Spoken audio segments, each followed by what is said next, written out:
요즘은 사람을 평가할 때 그 사람의 첫 인상을 보고 그 사람을 평가하곤 합니다.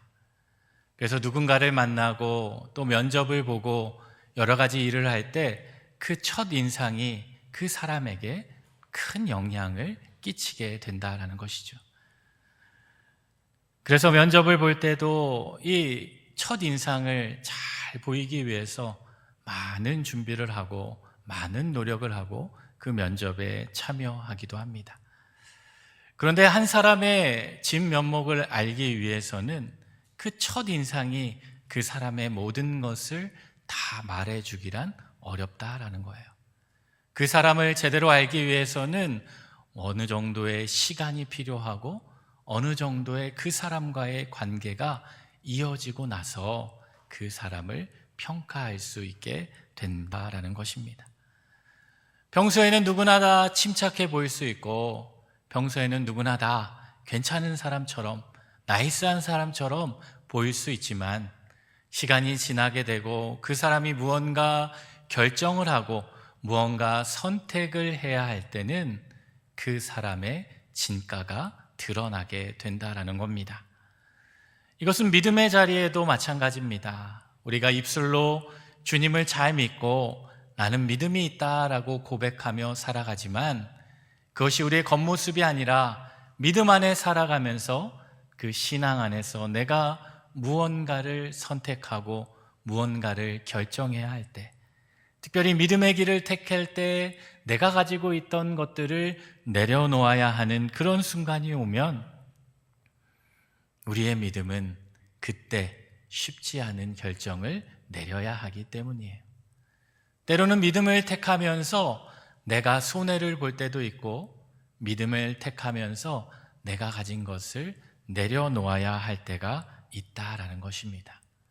그래서 믿음을 선택하는 길이 우리의 말처럼 결코 쉬운 일이 아님을 우리는 깨닫게 됩니다.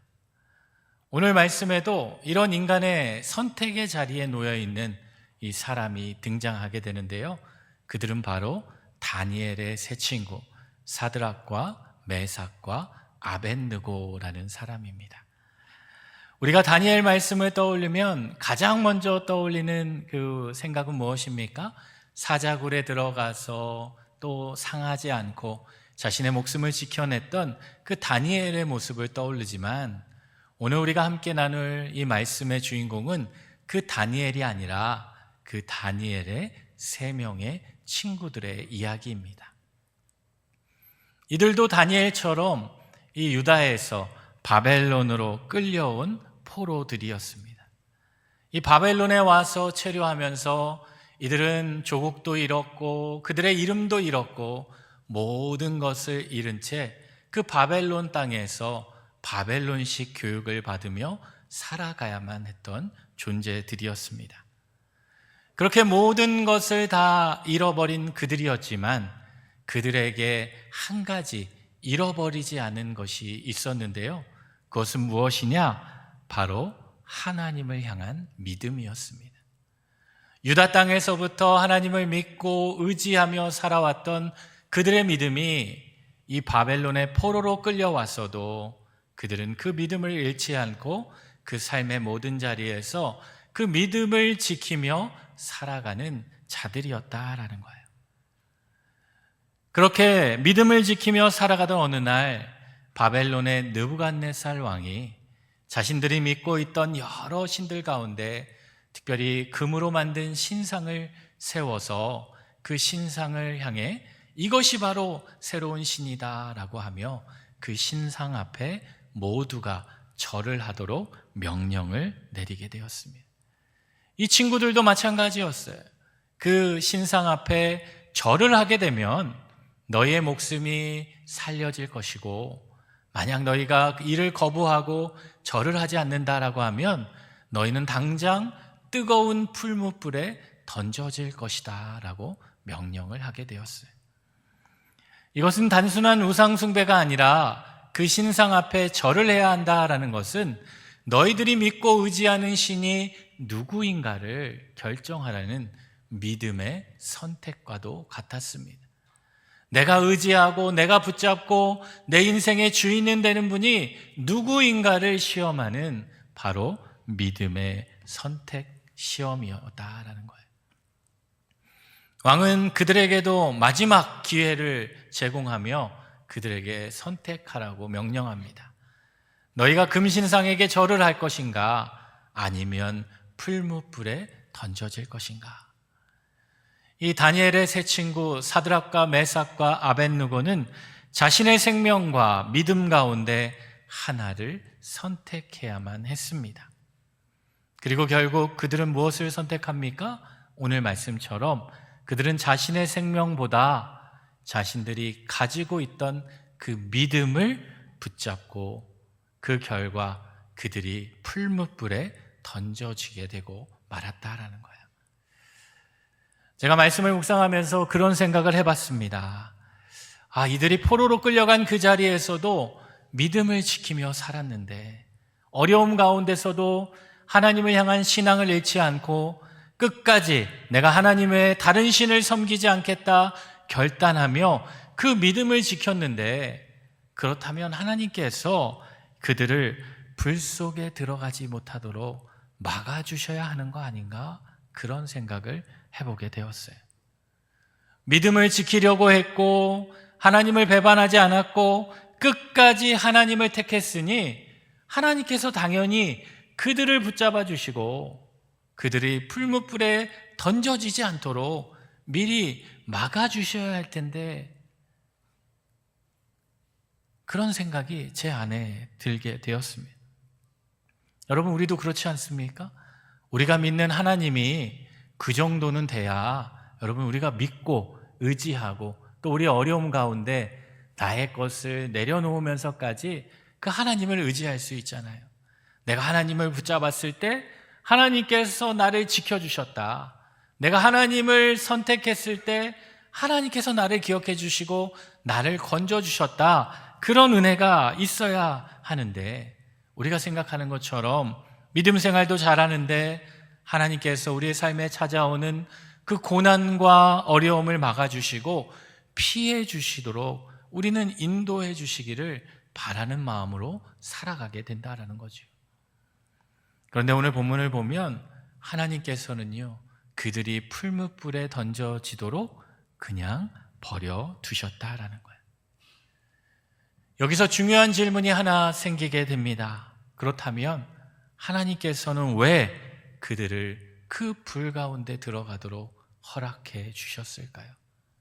왜 그들을 막지 않고 왜 그 맹렬히 타는 그 풀무불 가운데 던져지도록 하나님께서는 그대로 버려두셨을까요? 오늘 본문의 말씀은 이 질문에 대한 답을 우리에게 몇 가지로 말씀해 주고 있습니다.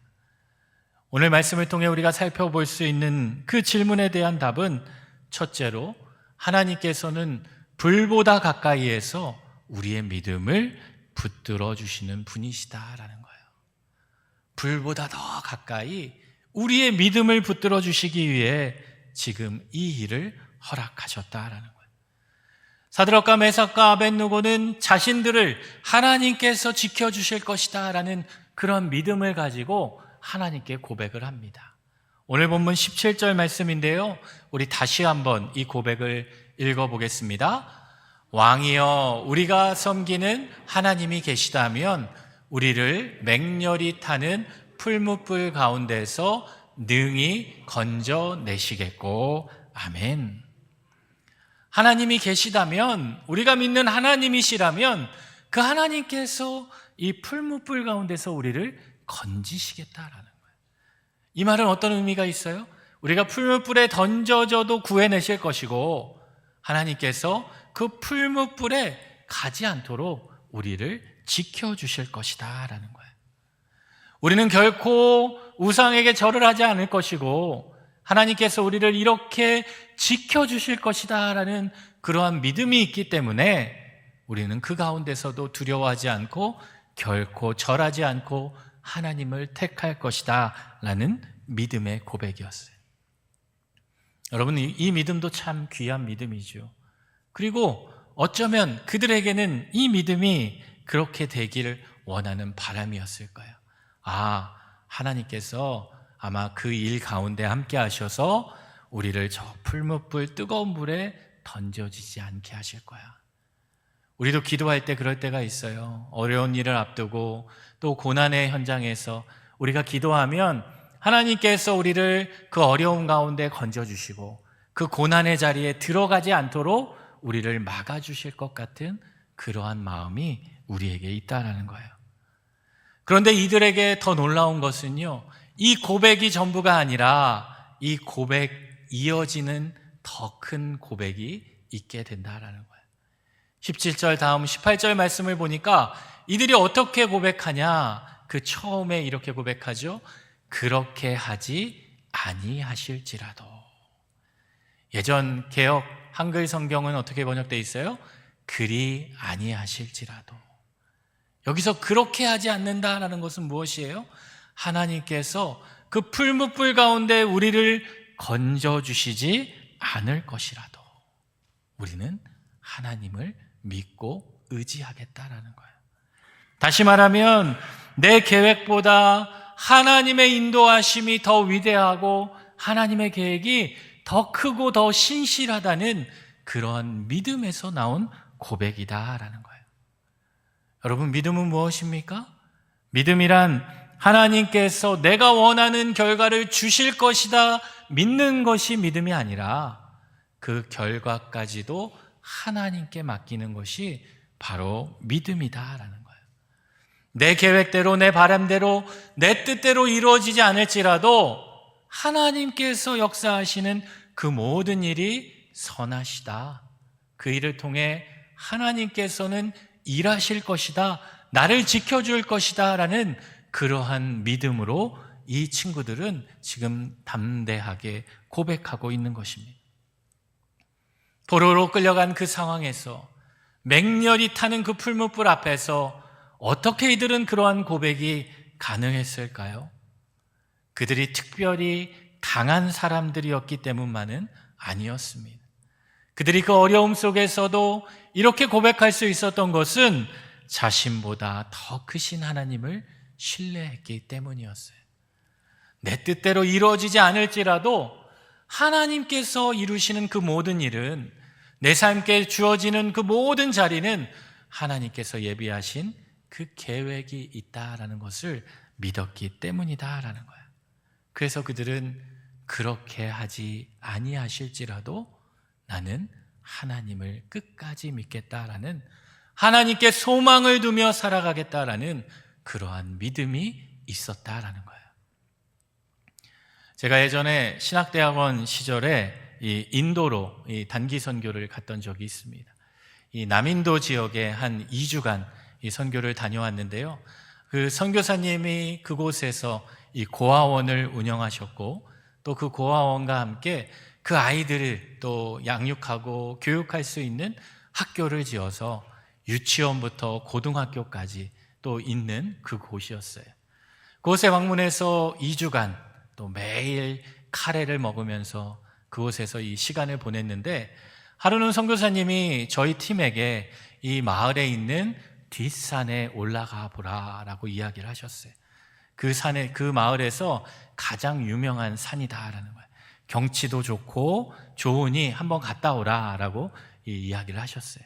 그래서 한낮에 태양볕이 내려찌는데 저희 팀이 그 땀을 뻘뻘 흘리면서 온몸이 다 젖을 정도로 그 등산을 해서 그 산을 올라갔다 왔습니다. 나중에 알고 보니까 그 선교사님은 35년째 그곳에 계셨는데 그 선교사님은 힘들어서 한 번도 그 산을 올라가신 적이 없다고 하셨어요. 그런데 저희를 보고 그 산에 다녀오시라는 그 이유가 있었어요. 저희가 그 산에 올라가면서 한 가족을 만났는데, 그 인도 현지인 가족인데, 저희가 산 입구에서부터 만났는데 한 가족이 무언가 이 돌 같은 거를 계속 들고 날아가는 거예요. 산 정상에 올라가서 거기에 있는 그 돌 같은 거를 계속 들고 내려옵니다. 저희가 출발할 때 입구에서 만났고요, 중간에도 만났고요, 또 정상에서도 만났고, 저희는 한 번 올라갔다 내려왔는데 이 사람들은 한 두세 번 그 사이에 그 산을 오르락내리락 하면서 그 무거운 돌을 나르고 있는 모습을 보게 되었어요. 그리고 나서 그 선교사님을 통해 들은 이야기는 무엇이냐? 그들은 그냥 평범한 그 인도 사람들이 아니라 그들은 사실상 빚 때문에 노예와 같은 삶을 살아가는 사람들이다라는 거예요.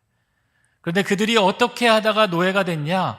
그 빚을 얼마인지 이야기를 들어보니까요, 그 당시 돈으로 10만 원도 되지 않는 그 돈 때문에, 그 빚 때문에 이 온 가족이 노예가 되어서 그날까지 계속해서 그 무거운 돌을 하루 종일 나르고 있었다라는 거예요.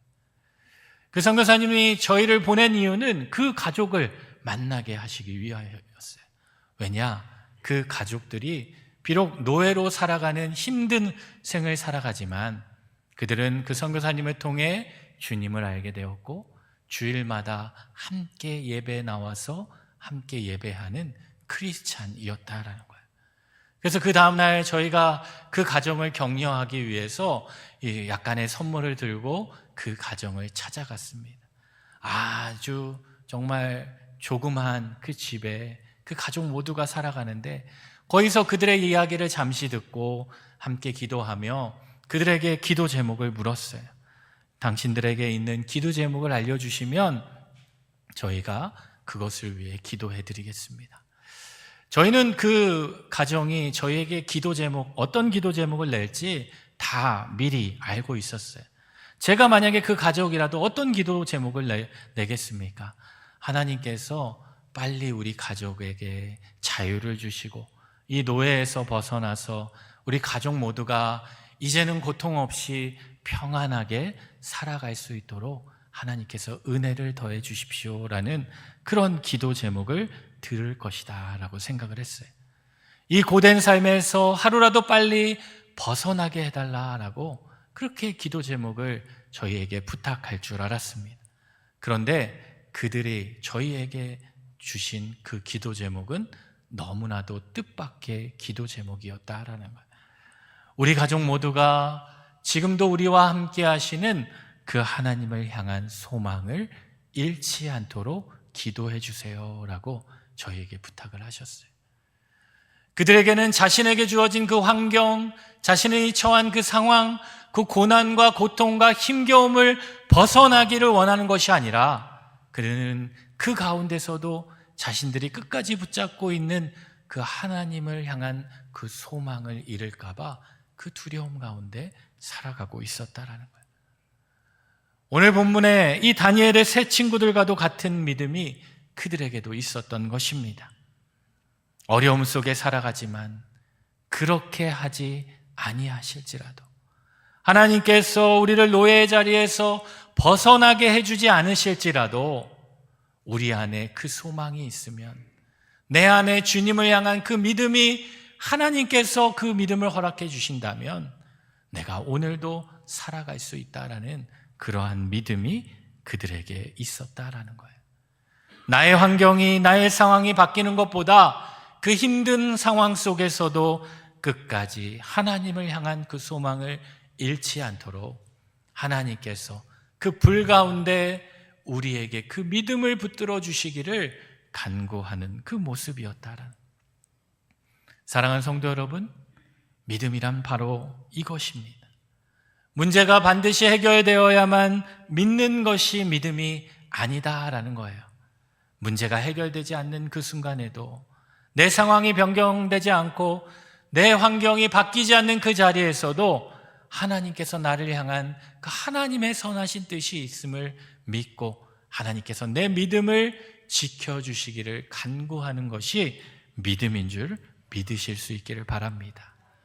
왜냐하면 우리의 믿음보다 먼저 우리를 붙들어 주시는 하나님의 은혜가 있기 때문이에요. 하나님께서는 그 환경과 그 고난 가운데서도 우리의 그 믿음을 붙들어 주시기를 원하시는 분이시다라는 거예요. 그래서 히브리서 12장 2절 말씀은 다음과 같이 권면하고 있어요. 믿음의 주요 또 온전하게 하시는 이인 예수를 바라보자. 아멘. 우리의 믿음은 우리의 힘으로 시작되거나 우리의 의지로 완성되지 않는다라는 거예요. 믿음의 주, 바로 하나님께서 우리에게 믿음을 주시고 그 하나님께서 우리의 믿음을 붙들어 주시고 하나님께서 우리의 믿음을 온전케 해주실 때 우리는 그 모든 상황에서 주님을 의지하며 살아갈 수 있게 된다는 것입니다. 그러므로 오늘 우리의 상황이 내가 원하는 대로 되지 않는다라고 해서 내가 낙심하거나 좌절하는 것이 아니라 그 가운데서도 주님을 향한 그 소망을 잃지 않도록 우리는 기도하며 살아갈 수 있어야 합니다. 그럴 때 하나님께서 변함없이 우리의 믿음을 붙들어 주시고 그 풀무불 가운데서도 믿음을 지켜주시고 하나님의 믿음을 지켜갈 수 있도록 우리에게 은혜를 더해 주시는 분이십니다. 이번 한 주간도 내가 원하는 결과보다 하나님을 더 신뢰하며 그렇게 하지 아니하실지라도 나에게 있는 그 믿음, 나에게 있는 그 소망을 잃지 않고 살아가는 저와 여러분이 되실 수 있기를 바랍니다. 둘째로 하나님께서는요, 불보다 가까이 계셔서 우리의 고난 가운데 함께 계시는 분이시다라는 거예요. 자신의 명령을 거절한 그 세 친구들을 향해 이 느부갓네살 왕은 어떻게 명령을 합니까? 평상시 그 맹렬히 타는 뜨거운 그 풀무불보다 7배나 더 뜨겁게 해서 분노에 가득 차서 그들을 저 풀무불에 던지라고 이야기합니다. 그런데 하나님께서 왜 이 일을 막지 않으셨을까요? 능력이 없어서가 아니시죠. 하나님께서 원하신다라면 그 풀무불을 당장에 끄실 수도 있고 그 세 친구들을 그곳에 들여보내지 않으실 수도 있고 그 왕의 명령도 막으실 수 있는 분이십니다. 그런데 하나님께서는 그들을 그 불 속에 들어가지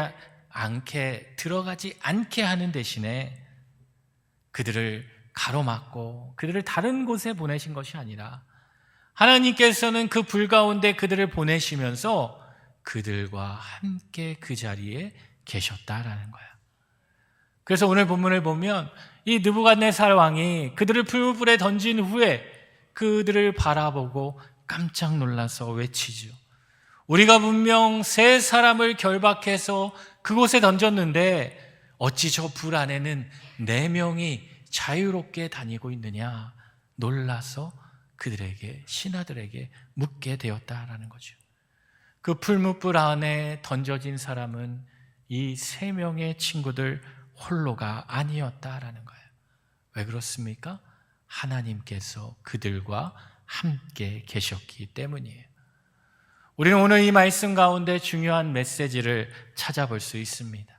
우리 하나님께서는 이 3명의 친구들이 그 불 가운데 던져진 것을 멀리 떨어져서 바라보신 분이 아니라 불 가운데 그들과 함께 해 주셨다라는 거예요. 많은 사람들이 기적을 바라면서 기적이 무엇이다라고 생각합니까? 기적은 문제가 사라지는 것이 기적이다라고 여겨요. 나에게 있는 고난의 자리가 사라지고 나에게 있는 고통이 사라지고 아픔이 사라지고 아까 말씀드린 그 노예와 같은 그 환경에서 내가 노예에서 벗어나는 것이 기적이다라고 여긴다라는 거예요. 그래서 우리는 기도하면서도 어떻게 기도합니까? 빨리 이 고통이 사라지길, 빨리 이 문제가 해결되길, 빨리 내 기도가 응답되길, 내 계획대로 내 방법대로 하나님께서 들어주는 것이 바로 기적이 이루어진 것이다 라고 우리는 여긴다라는 거예요. 그런데 오늘 말씀은 어떻습니까? 우리의 생각과 전혀 다르다라는 것을 말씀해 주고 있어요. 그 풀무불에 불이 사라진 것이 기적이 아니라 그들이 그곳에 던져지지 않은 것이 기적이 아니라 불이 타오르고 있음에도 그곳에 던져졌음에도 불구하고 하나님이 그들과 함께 하셔서 그들의 생명을 지켜주신 것이 기적이다라는 거예요. 비록 불이 그들을 둘러싸고 있었지만 하나님께서는 그 불보다 더 가까이에서 그들과 함께 하심으로 그들의 삶을 지켜주셨던 것입니다. 이사야 선지자도 이사야 43장 2절에서 하나님께서 우리를 어떻게 지키시고 어떻게 인도하시는지 그 말씀을 하시는데요. 이사야 43장 2절 말씀인데 우리 같이 한번 고백해 보겠습니다. 내가 불 가운데로 지날 때에 타지도 아니할 것이요 불꽃이 너를 사르지도 못하리니. 아멘. 이 말씀은 어떤 의미가 있습니까? 하나님께서는 고난 가운데 자기 백성들을 버리지 아니하시고 그 불 가운데 타지도 아니하시고 사르지도 아니하시고 그들과 함께 계셔서 그들을 감싸시고 지켜주시는 분이심을 보여주고 있습니다. 사랑하는 성도 여러분, 어쩌면 오늘 이 자리에 하나님 앞에 나와 예배하는 우리 가운데에도 이러한 다니엘의 세 친구들처럼 우리 인생의 풀무불 가운데 계시는 성도님들이 있으실 수 있습니다. 우리가 믿음 가운데 살아가지만 염려와 근심으로 밤잠을 설치는 분들이 계실 수도 있어요. 내가 믿음 가운데 살아가지만 내 마음이 낙심되고 내 마음이 근심 가운데 머물러 있는 우리 성도님들이 계실 수 있다라는 거예요. 내가 하나님께 기도해보지만 내 고난이, 내 문제가 사라지지 않고 내 뜻대로 내 계획대로 이루어지지 않아서 불안 가운데 하루하루를 살아가는 그러한 성도님들이 계실 수 있습니다. 그러나 우리가 기억해야 할 것은 이 세상은 우리의 형편과 우리의 상황을 알아주지 않지만, 그리고 이 세상은 우리가 가지고 있는 이 모든 문제들을 풀어줄 수도 없고 이해해 줄 수도 없지만 우리 하나님께서는 우리의 모든 상황과 형편을 알고 계시는 분이시다라는 거예요. 그리고 그것을 아실 뿐만 아니라 우리의 가장 가까이에서 그 불 가운데에서 그 문제 가운데에서 그 고통과 고난 가운데에서 우리와 함께 하심으로 우리로 하여금 그 일을 견딜 수 있도록 우리를 지켜주시는 분이십니다. 그래서 우리의 신앙은요, 이렇게 고백할 수 있습니다. 고난이 없으면 하나님께서 함께 하신다는 믿음이 아니라 우리의 신앙은 고난 속에서도 하나님이 나를 떠나지 않으신다라고 고백할 수 있어야 할 것입니다. 사랑하는 성도 여러분, 우리 인생 가운데에도 우리가 원치 않는 그 풀무불과 같은 시간이 찾아올 수 있습니다. 그러나 하나님은 우리의 믿음을 붙들어 주시고 가장 가까운 자리에서도 우리를 홀로 두지 않으시는 분이십니다. 그러므로 어떠한 상황에서도 어떠한 환경에서도 내가 문제 가운데 있고 고난 가운데 있고 낙심 가운데 있는 그 자리에서도 우리는 끝까지 하나님을 향한 그 소망을 잃지 말아야 합니다. 그리고 우리도 이 친구들처럼 그렇게 하지 아니하실지라도 하나님께서 내 뜻과 내 계획대로 응답해 주지 아니하실지라도 하나님께서 가장 선한 길로 우리를 인도해 주시는 분이심을 믿으실 수 있기를 바랍니다. 우리 인생에 이 불이 없는 것이 가장 큰 은혜가 아니라 불 가운데에도 우리와 함께 하시고 우리를 붙들어 주시는 그 하나님이 계심이 우리에게 큰 기적이고 우리에게 놀라운 은혜임을 믿으실 수 있기를 바랍니다. 이번 한 주간도 어떠한 상황 가운데서도 주님을 믿고 의지하며 하나님께 소망을 두며 그 불 가까이에서 가장 가까이에서 우리를 지키시고 보호하시는 그 하나님의 은혜를 누리는 복된 한 주간이 되시기를 우리 주님의 이름으로 축원합니다.